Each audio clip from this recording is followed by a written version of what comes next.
Nei, men hei, skjønner du, og velkommen tilbake til Matias spiller Stanley Parable. I dag skal vi heller i stedet for å gjøre som fortelleren sier, så skal vi heller gjøre det motsatte av det fortelleren sier. Altså ikke som fortelleren sier. Ikke noe av det han sier i det hele tatt, faktisk. All of his co-workers were gone. Yeah, What could it mean? we know that. We know that. Stanley decided to Just go to get- the meeting room. just Perhaps get he to had the simply point. missed a memo. Let's get to the point, man. Let's get to the point. Oi.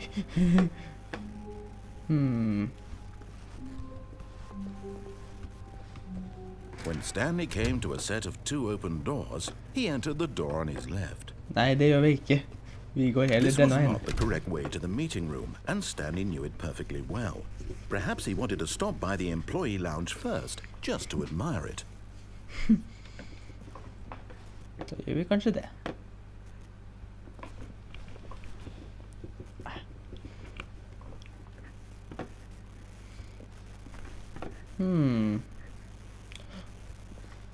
Skjermen er på.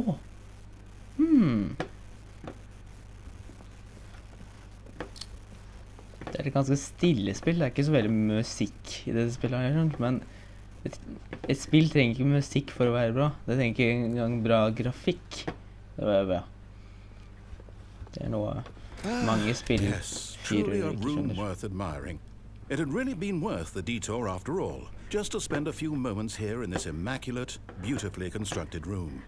Stanley simply stood here, drinking it all in.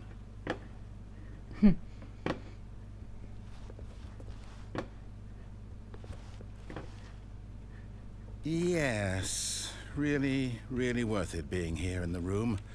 A room so utterly captivating that even though all your co-workers have mysteriously vanished, here you sit looking at these chairs and some paintings. Really worth it. Kan jeg ikke ta meg en kald cola? Søren oss. At this point, Stanley's obsession with this room bordered on creepy and reflected poorly on his overall personality. It's possible that this is why everyone left. Han har nok sikkert et poeng der. Vi får gå videre da. Før fortelleren blir sur. Stanley sat around, but at last he'd had enough of the amazing room and took the first open door on his left to get back to business. Nei, vi går ikke den veien. Stanley was so bad at following directions, it's incredible he wasn't fired years ago. Det kan jeg godt si.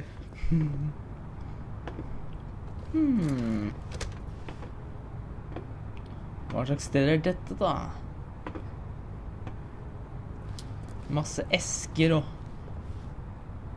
Warning, do not jump from the cargo lift while it is in motion. Will cause death. Penalty for misuse of cargo lift, $1,000. Oi da. Penalty for jumping off cargo lift, $5,000. Oi. Yes. None. Look, Stanley, I Dude. think perhaps we've gotten off on the wrong foot here. No, I'm not we your haven't. enemy, really, I'm not. I realize that investing your trust Oh. in someone else can Go be up, go difficult, up. but the fact is that the story has been about nothing but you all this time. There's someone you've been neglecting, Stanley. Someone Yeah. you've forgotten about. Please, stop trying to make every decision by yourself. I'm not asking for Som me, jeg. I'm Nu skal asking vi for droppe her. det. Her? This is it, Stanley. Who Your is chance her? to redeem yourself. Who To is put her? your work aside. To let her back into your life. What are you She's talking been about? waiting. Hva er det han snakker om med her, mon tro?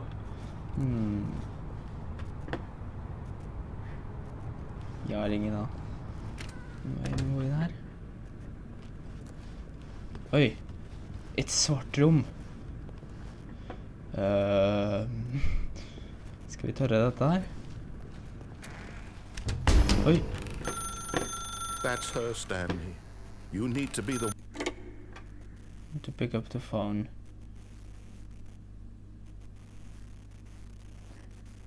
Okay. Oh, Stanley, is that you?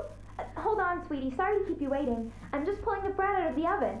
Hvorfor kan jeg ikke bevege meg? Okay, there we go. All right, now, I want you to come in and tell me all about your day. Gotcha! Ja, veldig morsomt. Did you actually think you had a loving wife who'd want to commit their life to you? I'm trying to make a point here, Stanley. I'm trying to get you to see something. Come inside. Let me show you what's really going on here. Nei, for nå er det bare ekkel. Må jeg gå? Sorry, but you're in my story now. Ok. Hva er det jeg sa?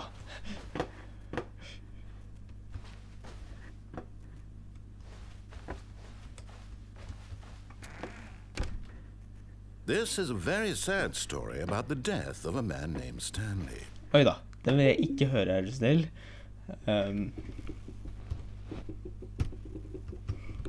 Jeg prøver å trykke på andre knapper, men det skjer visst ikke noe. Ok da, vi får bare gjøre det.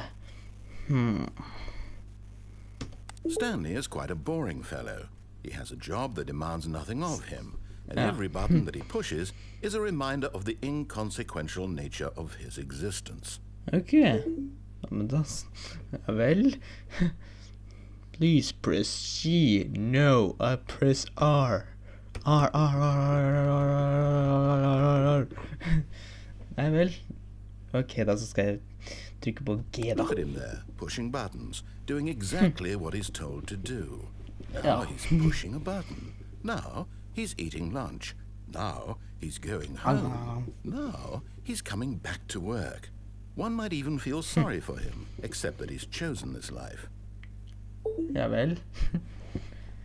Det hadde vel egentlig vært fint å ha en så enkel jobb, tenker jeg. Fordi at da slipper du å bry deg om å få en sånn kjempevanskelig jobb. But in his mind, he can go on fantastic adventures. From behind his desk, Stanley dreamed of wild expeditions into the unknown, fantastic discoveries of new lands. It was wonderful. And each day that he returned to work was a reminder that none of it would ever happen to him. Press M to watch TV. Hvorfor må jeg trykke på M når jeg kan trykke på T, liksom? Greit da. And so he began to fantasize about his own job. First, he imagined that one day while at work, he stepped up from his desk to realize that all of his co-workers, his boss, everyone in the building had suddenly vanished off the face of the earth. The thought excited him terribly. I want to go out of here. I want to get out of here. I want to get out of here. Trykk på G to spend. Please press G to spend time with the boys. Okay. So he went further. He imagined that he came to two open doors and that he could go through either. At last, choice. It barely even mattered what lay behind each door. The mere thought that his decisions would mean something was almost too wonderful to behold. 9 to prepare the... As he wandered through this fantasy world, he began to fill it with many possible paths and destinations. Down one path lay an enormous round room with monitors and mind controls. And down another was a yellow line that weaved in many directions. And down another was a game with a baby. And he called it the Stanley Parable.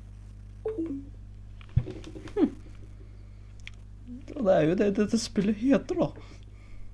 It was such a wonderful fantasy, and so in his head he relived it again, and then again, and again, over and over, wishing beyond hope that it would never end, that he might always feel this free. Yes. Surely there's an answer down some new path, mustn't there be? Perhaps if he played just one more time. Press 1 to tell your wife if you love her. Okay. But there is no answer. How could there possibly be? In reality, all he's doing is pushing the same buttons he always has. Nothing has changed. The longer he spends here, the more invested he gets. The more he forgets which life is the real one. G for å gå til søvn. Jeg vil ikke gå til søvn. Jeg vil ut. Jeg vil ut. Fortell henne ikke. Ok, da. And I'm trying to tell him this. That in this world he can never be anything but an observer. That as long as he remains here, he's slowly killing himself. But he won't listen to me. He won't stop. Here, watch this. Stanley, the next time the screen asks you to push a button, do not do it.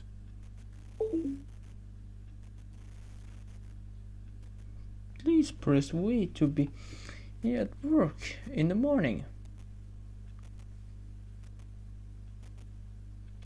Nå prøver jeg å gjøre sånn som fortelleren sier, men det er ingenting som skjer. Jeg tror vi får... You see? Can he just not hear me? How can I tell him in a way that he'll understand that every second he remains here, he's electing to kill himself? How can I get him to see what I see? How can I make him look at himself?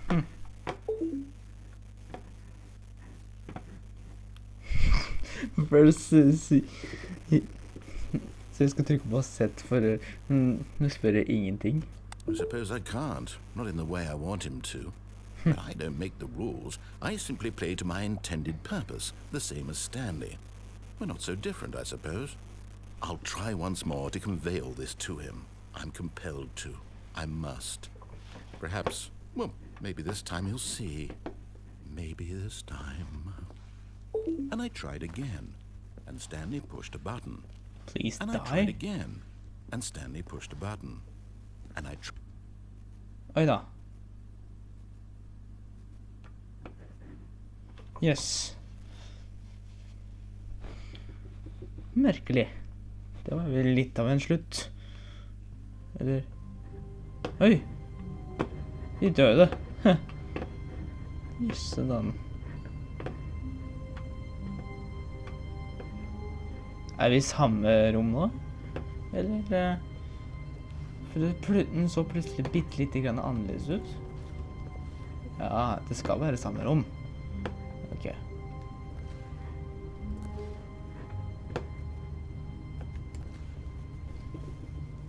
Men da sier jeg takk for nå. Ha det bra.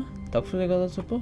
Og håper du følger med på neste episode, hvor vi skal fortsette med å prøve å finne andre slutter. Ha det bra!